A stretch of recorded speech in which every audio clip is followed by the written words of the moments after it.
halkaad warkaasina kala socotaan daawadayaal waa istuudiyaha Somali Cable oo ku leeyahay magaalada London. markana waxaynu soo gaarnay qaybta ugu dambaysa ee warka oo aan alaaba idinkugu soo gudbiyo waxyaabaha ugu waaweyn ee la yaab kale dunida ka dhacay saacadii ugu dambeeyay ee ay warbaahinta tabinayeen. haddaba warbixinta aan qaybta dambe warka idinkugu hayo waxa ay noqonaysaa Facebook oo la sheegay in uu geeri ka badbaadiyay laba wiil oo dhalinyaro ah oo u dhashay waddanka Morocco.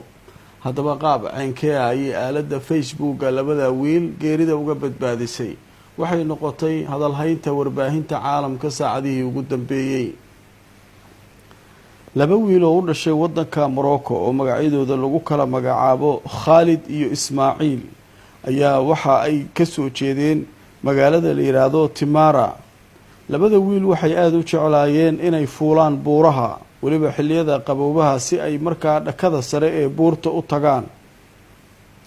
buurta lagu magacaabo Jabal Tadghin oo ku yaala waqooyiga waddankaasi Morocco ayay go'aansadeen inay fuulaan buurtaasi.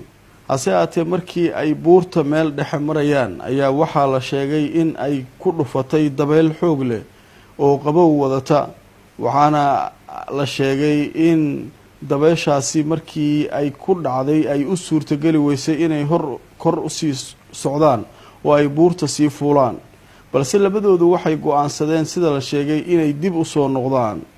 hase ahaatee markii ay soo deganayeen ayaa la sheegay Ismaaciil midka la yiraahdo in uu simbiririxooday oo uu dhinac kale oo buurta ah ku dhacay meel baraf badan oo qabow ah.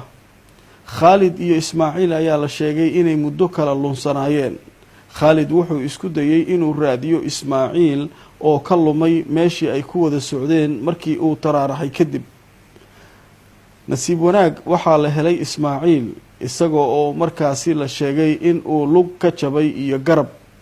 hase ahaatee dhibaatada qabsatay Khalid waxa uu ahaa keligiis, laakiin Khalid waxa uu watay sida la sheegay mobilka gacanta.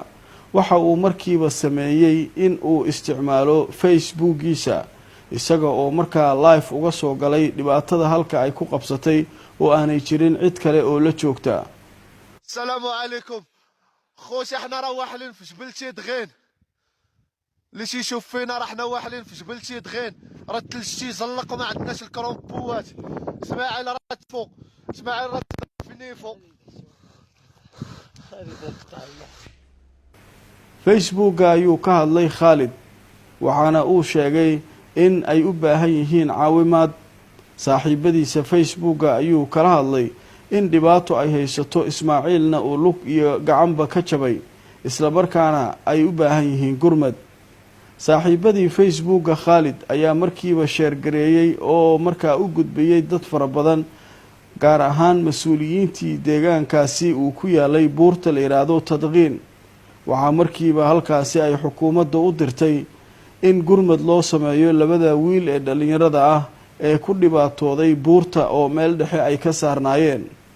waxaana markii dambe lagu guuleystay labadii wiil in la badbaadiyo, waxaana dadkii ay isku raaceen in labada wiil haddii aanay wadan lahayn telefoonka oo aanay Facebooka soo geli lahayn xaaladoodu ay aad u xumaan lahayd ama ay halkaa ku dhiman lahaayeen. warkii oo aad kala socoteen Somali Cable istuudiyaha magaalada London waa naga inta. anigoo Cabduqaadir Nadaara ayaa idin la socodsiinayay. inta aan mar kale kulmayno warka la mid ah sidaa iyo nabadgelyo. wassalaamu calaykum waraxmatullaahi wabarakaatu.